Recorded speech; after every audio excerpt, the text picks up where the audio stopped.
Welcome to another episode of Well-Adjusted Mama. This is a podcast dedicated to educating and empowering women from preconception, pregnancy, birth, and through early motherhood on wellness lifestyle. I'm your host, Dr. Laura Brayton, and I'm a maternity pediatric chiropractor and mother who has hand-selected experts in natural holistic healthcare specialties to shine light on options and choices during this exciting phase of a woman's life. And today I had the honor and privilege of interviewing Dr. Jessie Hehmeyer, and we spent most of the podcast discussing 3 ways to support your mood and your hormones following the arrival of your babe. We also delved into just root cause resolution and functional medicine and really how you have the power to heal your body. Dr. Jessie Hehmeyer is a physician founder of Well Empowered, where she practices data-driven, outcome-oriented functional medicine. She created Well Empowered with one commitment in mind, guiding you to create the health and vitality that transforms your experience of life and alters what is possible for you. How does Dr. H live true to this? By taking a root cause natural medicine approach. Through working one-on-one with groups or in delivering corporate webinars, Dr. H provides the information, inspiration, and strategies needed to produce sustainable and transformative health outcomes.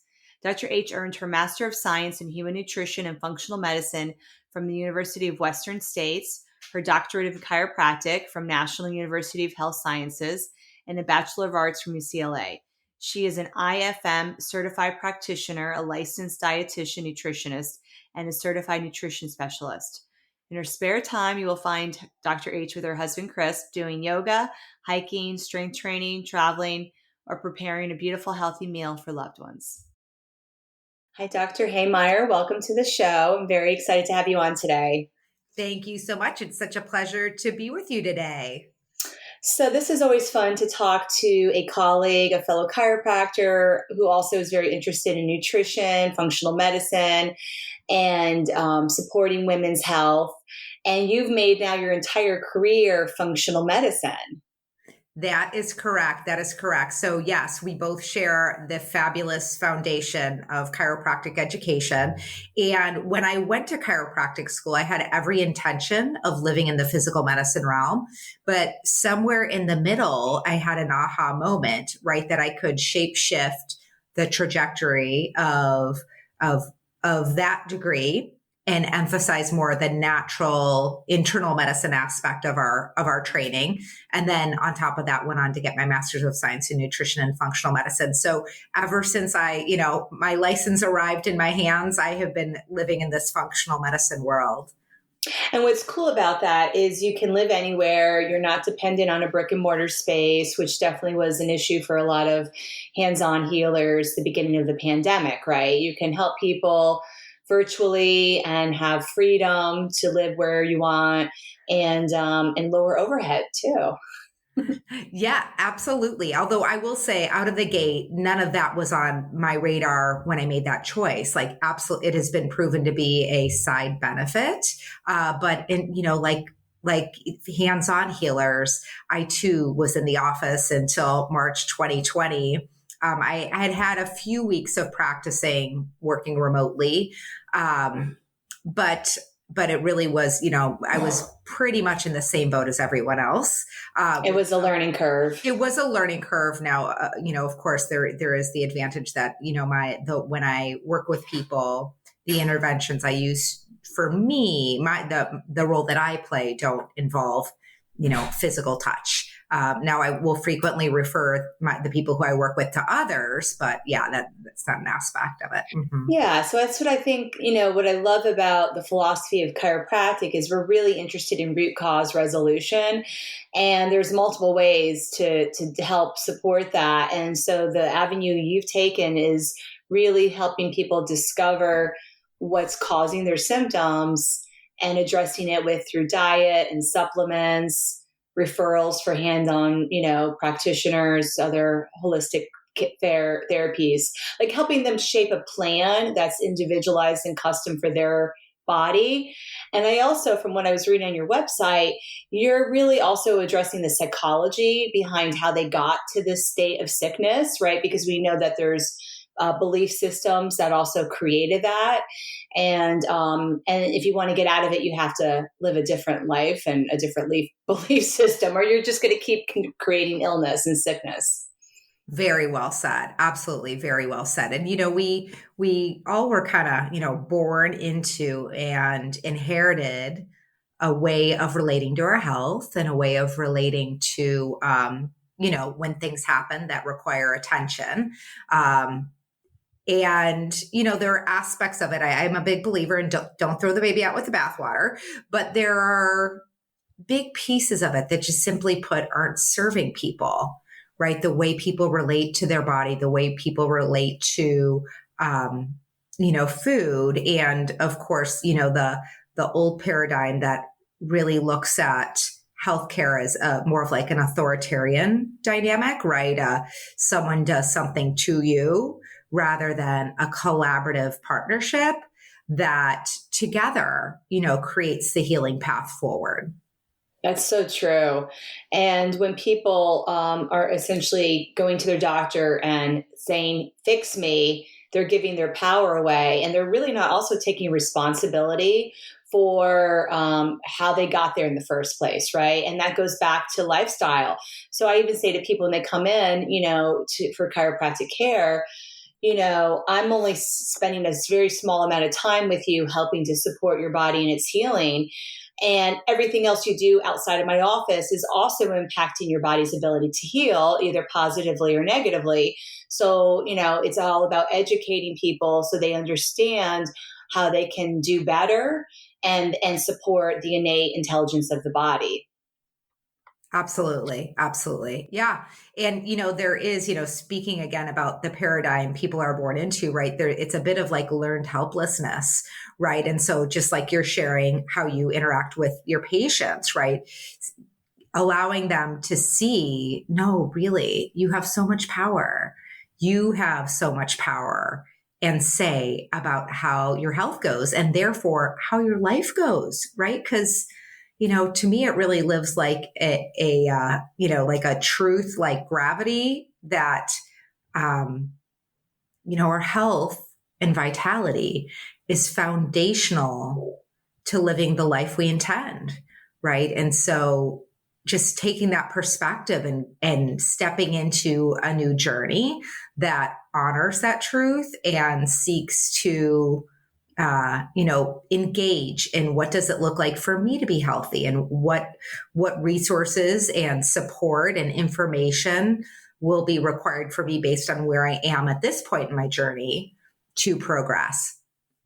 Right. And I think what's so cool about the healing process is it is like layers of the onion, right? So as you're peeling back things, some other things might show up, and that's really a blessing because it just means that you're really going deeper to even deeper root causes, right? Because there's usually more than one root cause, and then eventually we're resolving all of them, but probably not all at the same time either, right? So there's like a process to it. Absolutely. Absolutely. I spoke with a woman earlier today who, she was someone who came to the conversation very self-aware, but also with a really complex health history. And it was our first, conversation to look at working together. And one of the first things I said was, there are going to be many puzzle pieces to your healing journey, right? I'm confident you can heal, and I'm not the only solution. It would be a pleasure to be one puzzle piece in this journey. And, we started to talk about what would be other aspects of her healing journey and what resources would we draw upon to support her. Yeah, definitely. And it all works together in supporting the healing, especially something that's more chronic, long-standing, can, take more time and also require multiple, like a team approach. And the team isn't just one practitioner and the patient, it's multiple practitioners working together. Yes, definitely. All the great toolkits. We've got lots of great toolkits. Not one of us has every tool in a toolkit, Yes, right? So, right. so finding those who have the tool that the person in front of us would most likely benefit from. So, back to relationship with food and psychology and like even helping people like change the way they're eating or the way they're moving or the way they're thinking does require some tools for the subconscious mind and essentially addressing those belief systems. And there's also so many of those out there.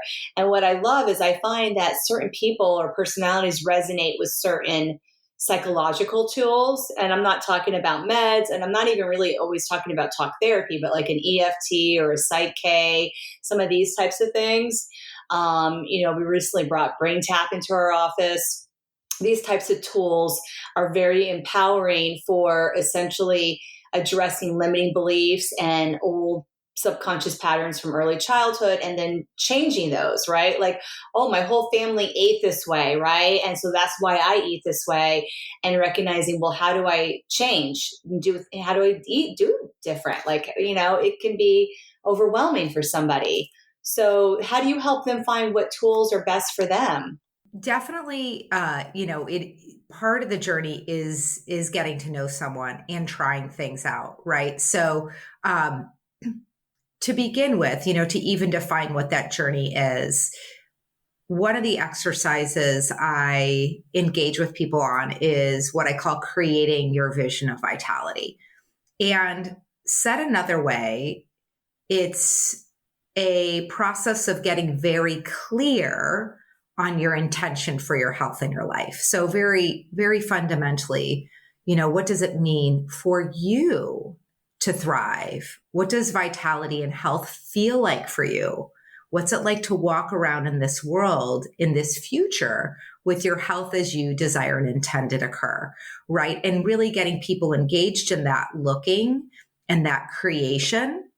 And, so starting with that intention. So once people are very clear on their intention for their health in their life, then we start to look at, okay, what's the next step forward?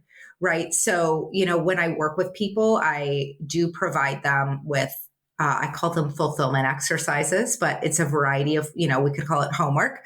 And it's everything from listening to a podcast or reading a brief blog, or maybe I'll put together a meditation for them or a brief, yoga session for them. So I'll incorporate a lot of different things. To your point, looking at how can we access different ways of healing, right? Some of it is, oh, I just didn't understand that. And now that I understand the why, right? Maybe I'm providing them a blog on insulin, for example. And that's very heady, right? It's very much in the brain. But once they get that piece of information, they're able to take new action, because for that person, they need to know the why before the what, right?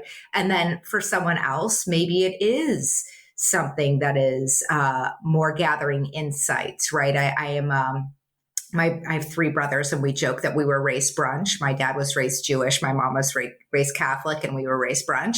So, I've always been interested in different, philosophies, and Buddhism has always been something that's resonated with me, because it really works with any religious belief, right? So sometimes I'll be providing people with different distinctions of Buddhism that are really more spiritually based, but help people understand how they work in a way that they're able to access new actions, right? To create new actions that align with the future they intend, that move them towards that health and vitality, that they're now very clear is their idea of thriving.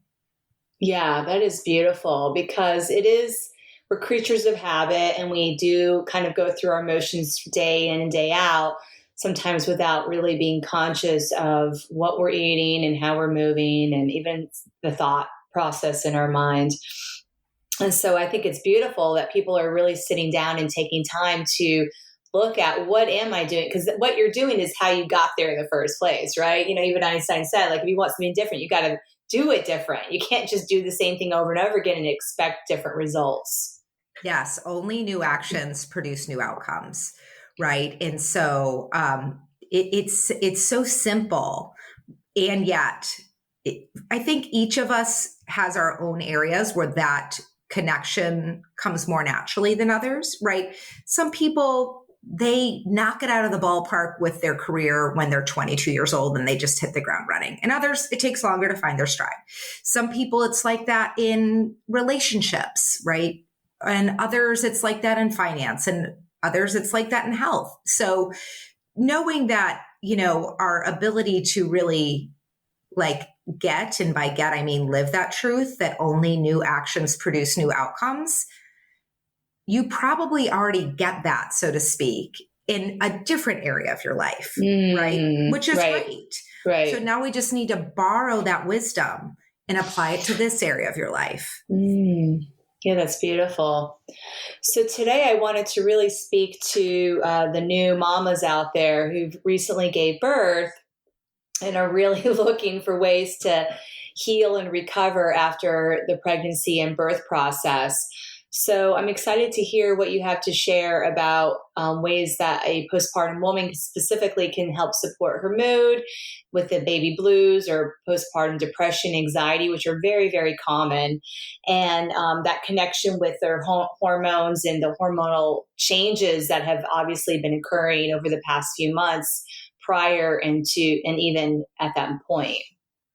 Yeah. So, yes, before I dive into this, I'm going to say a little bit about that scenario you just beautifully painted. And that is, I just want to acknowledge that every woman who has just given birth has a different experience, right? Some people, birthing their child was the most beautiful thing they've ever done, right?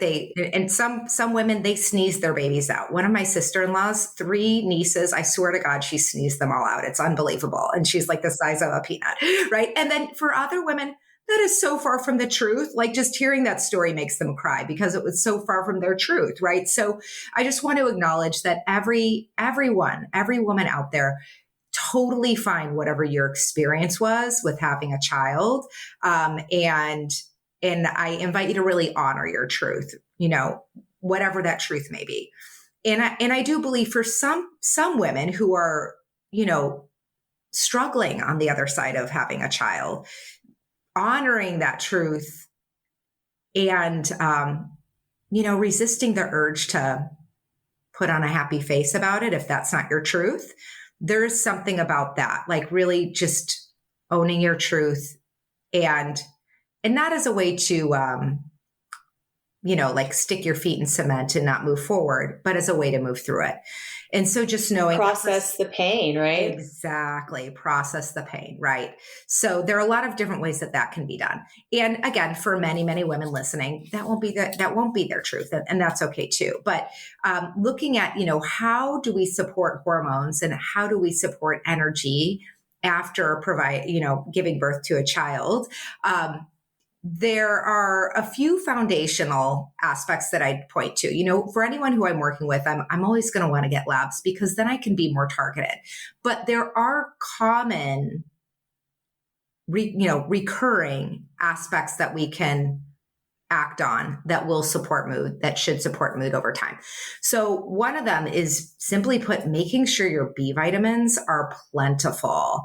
And so for women postpartum, if you don't have the opportunity to go get your labs done, get yourself on a high quality B complex, especially if you're dealing with a little postpartum depression.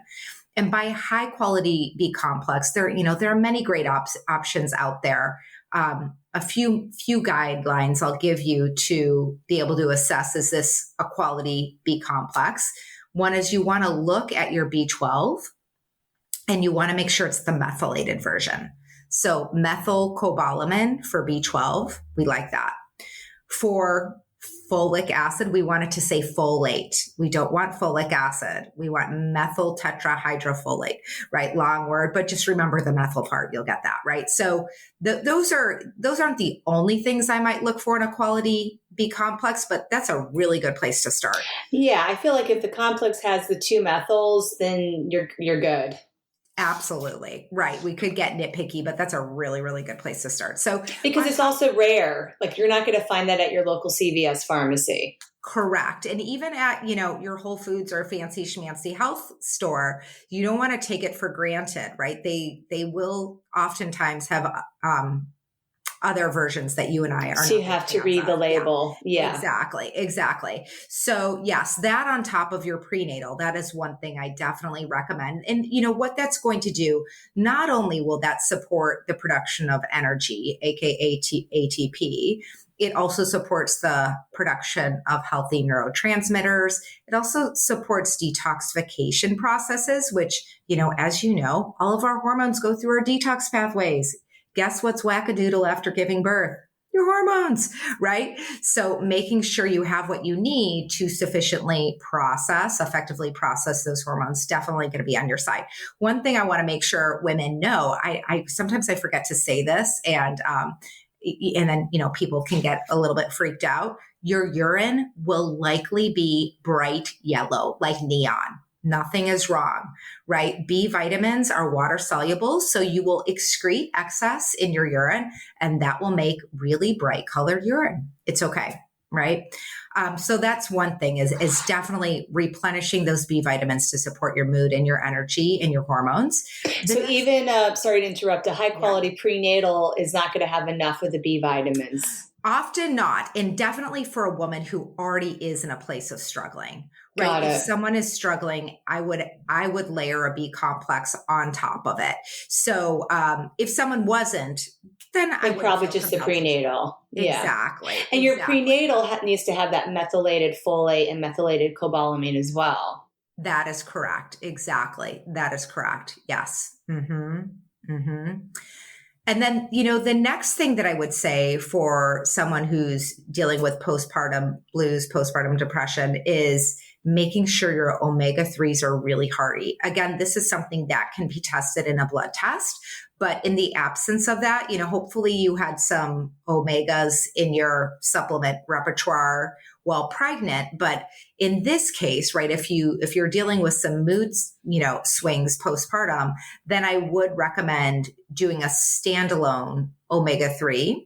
And by that, I'd like to see between the active omega-3 ingredients, which are EPA and DHA, I'd like to see at least 1,000 milligrams of those combined, right? So if you look at the back of a supplement, you'll be able to look at, okay, omega-3 fatty acids, how much of the EPA do I have and how much of the DHA do I have?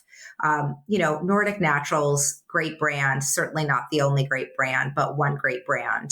But it can be a little tricky because even, I know Whole Foods, even at least a couple of years ago, they had a product that said 1,000 milligrams of omega-3 fatty acids. And when you looked at the back and you added up EPA and DHA, it was 400. So wow. Yeah. And then the other omega-3s, that was the other 600. We don't care about the other omega-3s. We care about the EPA and DHA. Right? So let's talk about that, because during pregnancy, they want to see higher levels of the DHA, and that's for the fetal neural tube development. Now, a woman's given birth. Do we want to see higher levels of EPA or to the DHA? Like, does the ratio matter? So I would say not super duper. I'd like to see, typically what you'll see is about 600 EPA and about 400 DHA in that situation of 1,000 milligrams. And the great thing about that is, okay, so EPA is anti-inflammatory. We know inflammation wreaks havoc on our neurotransmitters. So if there's a little extra inflammation going on in your body after giving birth, that will be helpful. The other thing is that EPA allows for entrance of DHA past the blood-brain barrier, which is where DHA works its magic, both, in the sense of, growing fetus, but also in, adults and humans that are fully formed, right? That's where DHA is most powerful, is in our central nervous system. But EPA actually gives it access to our central nervous system. Is 1,000 milligrams enough? 1,000, 1,200. I'm hesitant to recommend something like 2,000 without having numbers. Without the blood. Yeah, exactly. It's probably very low risk, but I tend to be on the conservative side, and typically 1,000 to 1,200 will get the job done. Now, definitely, incorporating omega-3 rich, low mercury foods in your diet, we definitely want to do that as well, right? So, wild caught salmon, things like Arctic char. And if you'll do sardines, great. Things like that. So, finding ways to work those in your diet 3 to 5 times a week, kind of trending more towards 5 times a week if you're dealing with some mood stuff for sure. And what about a vegan?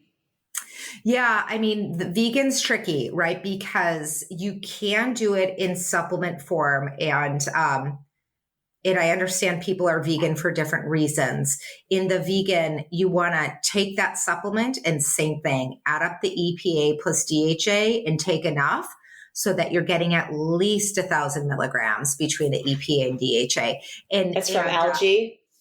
Yeah, exactly. And so the supplements that I've looked at with that, when I have worked with women who are vegan, you're looking at about 12 capsules a day. Oh, wow. Yeah, it's a very high dose. And where this gets a little confusing is that, these other omega-3 fatty acids, right? EPA and DHA are the active forms of omega-3 fatty acids. And the other forms of omega-3 fatty acids that are found in algae or chia seeds or hemp or flax, right? The plant-based omega-3 fatty acids have to go through this conversion that our bodies are just not very good at doing. So, especially if they're already inflamed. Exactly. Bingo, bingo, bingo. So certainly if you're vegan, I am all for making sure you're getting that flax and chia and hemp and, algae in your, seaweed, right? Sort of thing. But by itself, it's just in my experience that is insufficient to get you where you want to be, right? Both in the total amount of omega-3s and ultimately the impact we're looking for, which is supporting your mood. Right. And then also you can easily test that on the blood work pre and post and see if the needle's moved. So it's interesting. I do find sometimes when I'm working with patients, because if it's a health related issue, they might not eat salmon, but they'll take fish oil supplement, short term because they recognize this is what my body needs and this is about my health. And I'm not going to eat fish, but I'm going to just pop this soft gel back. Yeah. And that's fine, right? Everybody's got what they're willing to do. And I appreciate that, right? Sometimes I have met vegans who have said, okay, I don't want to take all these supplements and it's not a religious thing and it's not an environmental thing. And, it's not even really that I love animals. I started doing it because my cousin does it or whatever, right? And then they'll make their way to introducing, animal-based products in there, and then they'll be able to, pull off some of the supplements, right? Mm-hmm. But yes, a big part of it is definitely meeting people where they are, but just going back to, okay, let's remember, no new outcomes without new actions. So supplements, fine. Food, fine. Combination, fine. But if we want new outcomes, this is one of our pillars to get there. It's interesting. And even as we're talking about the vegan diet, B12 is also a common deficiency. So, and I don't personally eat meat, but I do eat fish. And so I can recognize you need to really know what your body needs and really listen to it. And when I was pregnant, I did do bone broth because that's really what my body needed during that stage of my life. So, and it's okay to change and, you don't have to, it's nice to really touch into what your body's needs are at that moment and respect that. I completely agree. I don't think there's much usefulness in being dogmatic. It's funny hearing, I'm sure you hear this all day long when people say, oh, do you believe, right? Do you believe in intermittent fasting? Do you believe in as if it's a religion, right? Do you believe in chiropractic? Right. Exactly. It's well, I what I know is that certain things get outcomes. So it's not like a belief thing. It's not, tooth fairy or, something like that. Yeah. So, and even when it comes to nutritional approaches, just like you're saying, different things are right at different times, right? Knowing what's right when, that's wisdom, and being flexible with that is important. It really is. And I have to say, I really really, really saw that firsthand when my son started eating solids. And I was reading a book about how to introduce healthy solids to your, infant. And they were sharing a study about how they would put foods in front of these infants and let the baby just pick. And the baby was picking the foods that were high in the nutrients that that baby needed at that moment. So it was completely like, oh, I need some more vitamin A, so I'm going to eat this piece of carrot, right? Or I need some more iron, so I'm going to grab some of this grass-fed beef. So, I mean, we're the same as adults. We don't lose that ability. We just turn it off sometimes and ignore it. But when our body has those cravings, there's a reason why we're craving certain types of foods. Yeah, absolutely. Absolutely. And that actually leads me to the next thing I would really encourage, your listeners who have recently delivered a child or will soon be to step into, and that is eating for blood sugar stability, right? And why that ties into what you're saying is when our blood sugar is out of whack, our cravings are wise cravings. Well, they're wise in the sense that our body's trying to find its way back to norm, right? It's trying to find it, but they're not helpful, right? They're not helpful in the sense that they're not contributing to our health, right? And so how we can get ahead of that is by eating for blood sugar stability. And it doesn't need to be super complicated. What it might look like is making sure you're getting about a palm-sized portion of protein at every meal, right? Not going overboard on the simple carbohydrates. That doesn't mean never have any, right? But that means, okay, being mindful of the total amount of those low fiber carbs, things like white potatoes, pastas, bread, rice. And, I fully appreciate when adrenals are stressed, as oftentimes is the case, not always, but oftentimes for new moms, those quick sources of fuel, which is simple carbs, right? That, first of all, they're easy, right? And second of all, they do give a temporary boost through the, sugar, basically. Glucose, right? yeah. Exactly. And so it can seem like that's the solution, but if you can just break that cycle for 3 days, oh my goodness, you will be in such a better place, right? If you can eat in a way that, okay, you're getting some protein, you're getting some high fiber carbs, you're getting some nice colors on your plate rather, in a couple of days, you'll find yourself more stable, both in the way of energy as well as in the way of mood. Right. Because those also tend to go together, right? Like if you're really depleted and exhausted, then that's going to also impact energy and mood. Yeah, definitely. And the other thing about that too is, when we're on the blood sugar roller coaster, which is essentially when we keep spiking our blood glucose, right? We eat the simple carbs or, things that are obviously sugar, right? Our blood sugar goes up really quickly. Our body doesn't like that. We produce a lot of insulin in order to handle the situation. Our blood sugar now takes a nosedive, and then we produce a lot of cortisol so that we can release glucose into our body and right the ship, right? And guess what? Every time we do that, we deplete our body of those B vitamins too, right? So, if we can eat for blood sugar stability, we're actually going to reduce our body's need for B vitamins because it's just less stressful. Right. It almost is back to that cave woman, like you're starving, your body feels like it's starving. And that's going to create some panic. Like, oh my God, I don't have access to food, which is not typically true in today's world, but Right. 1,000 years ago, it might have been true. Yes, absolutely. Exactly. Mm-hmm.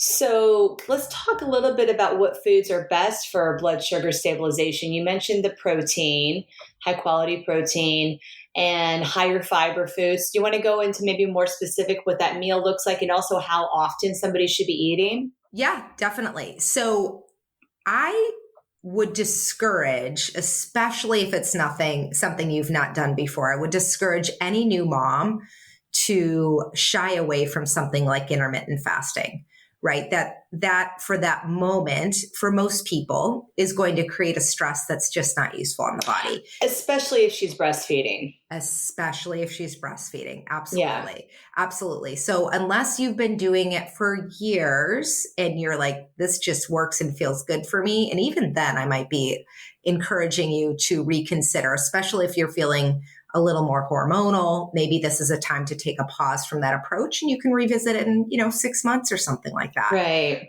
But for that period, I would encourage a more regular, first to speak to cadence, right?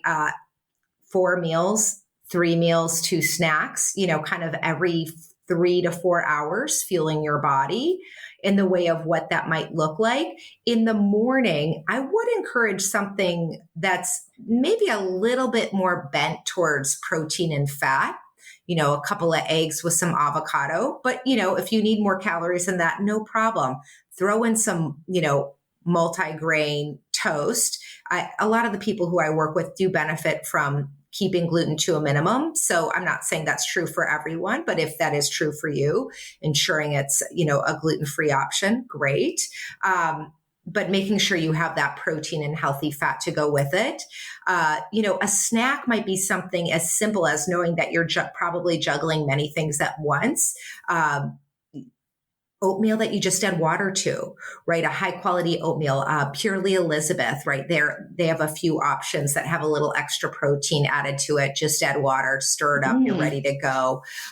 There's a brand called, I think you say it Kia. It's QI''A. They've got single serving packets, but of course you can make your own oatmeal and just have it in the fridge ready to go too. Again, that's a great opportunity. Stir in some flax meal, get those plant-based omegas and a little healthy fat in there. Great. For actual meals, some things I think about are bean-based pastas, right? Bean-based pastas are going to give you a little more fiber. They're going to give you some protein. And gluten-free. Gluten-free, exactly. The other nice thing about that fiber is it's going to support your detox pathways, which ties back to benefiting your hormonal balance, right? So there's another real easy push for, okay, more fiber. Great. For those of you who do consume animal-based products, you could throw in some already cooked gluten-free turkey meatballs, right? You can get those things ready to go. A nice, clean marinara with that. Super, just looking for easy, quick solves for the moment, right? And then, if you're, for your dinners, doing things like black rice. I'm a huge fan of black rice, right? Because black rice has more fiber than brown and white. And it also has the same antioxidants that give blueberries their color, gives black rice its color. So you're getting some nice antioxidants with that. I didn't know that. I just learned something new. Isn't that a fun one? I'm like, I want to start a national campaign for black rice. And it's so good. It is tasty. Oh, it's delicious. It is so good. So that's a nice one. And for people who are looking for quick grab solutions, you can get those things already made. You can get them in packets off of Amazon where they're cooked and ready to go. And then, of course, I'm always going to be a fan of lots and lots of vegetables. Any way you can get colorful vegetables in your world, I'm going to be a champion for that. And those healthy fats, right? Your avocado and guacamole, that's a great snack, right? Chips and guacamole, great. Bean chips, that's another nice little, way to get more fiber and protein and the yummy salty crunch in there also.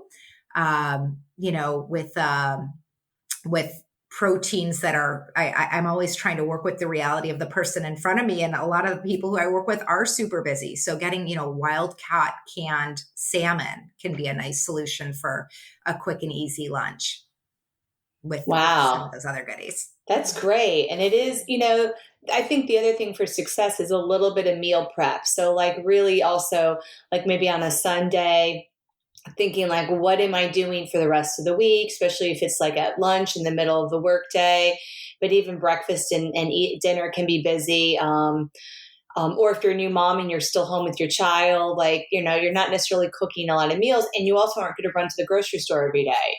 So having that plan of what are you going to eat and having it, ready to go is so helpful.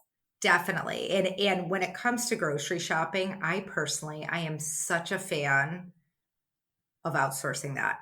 That's my thing, right? I love having someone deliver my groceries. And what it does for me is it makes me plan in the moment, right? It makes me think, if they're going to deliver my groceries, I'm thinking about this week and what are we eating and what are we eating when.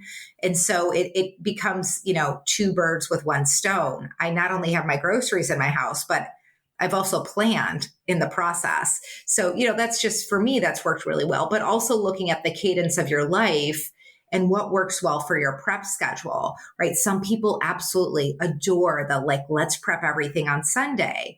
I was talking to a woman the other day who her kids are, her kids are, now in school and everything like that, but she works outside of the home. And one of the things she saw for herself was, initially she was, when we started working together, she would get home from work and have nothing prepared. And so it was like, oh my gosh, what's in the freezer? What are we eating? Right.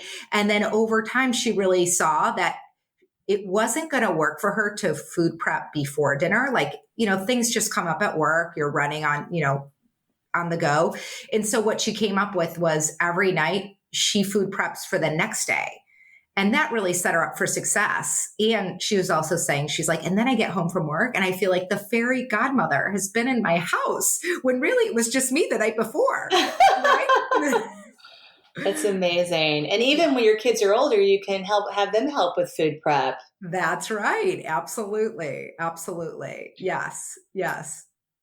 Wow, this is really amazing and helpful information. I think, it's exciting for women to know that this is possible for them to feel better, to feel supported. I do want to mention another thing that I think is really important for this postpartum woman is getting sleep, right? And we know sleep deprivation is such a big thing.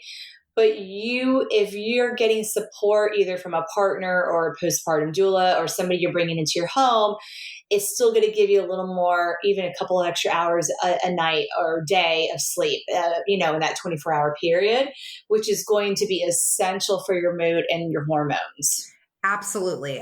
You couldn't be more spot on with that, right? It's so, I find it so exciting, all of the research that's coming out on sleep and the true magic it is for our health. When we sleep, it is when our brain takes out the trash. And that helps our body, our neurons, the nerves in our brain, right, produce neurotransmitters that actually work well, right? So you are totally spot on to the extent that, you ladies can get sleep, take every last second you can. Do what you can. It's obviously not going to be a normal 8-hour a night straight through quantity in the beginning, right? It's just that's not possible. But you're going to want to take naps during the day. You want to sleep when the baby sleeps whenever possible. And if the baby's a little fussier, needs a little more, hands-on support, you get another set of hands to help with that because it's just not possible for us to do it all by ourselves. And there's no shame in, recruiting the village and getting that help from beyond yourself. Yes, absolutely. Well said. Definitely. All right. Well, Dr. Jessie, do you have any last thoughts you want to share with the audience? I don't think so. It's so great to be at this moment in time where women really are stepping into and forging a new path forward that is based in wisdom and collaboration and creating that not just for themselves but for the future generations to come. So it's been such a pleasure to be with you, Dr. Laura, and your audience. Wonderful. Thank you so much. Dr. H and I had a great conversation about everything health and philosophy and innate intelligence and really the amazing ability of the body to heal no matter what's going on. So I hope you found it inspirational and supportive, especially for all of our brand new mamas out there who are going through any type of postpartum blues, baby blues, and feeling challenged in that area. I want you to know that there is possibility. And if you can work with the dietary recommendations, supplement recommendations that Dr. H gave, in addition to making sure you're getting the support that you need, it can really help turn you around and help you feel emotionally much more stable and therefore better able to care for your baby.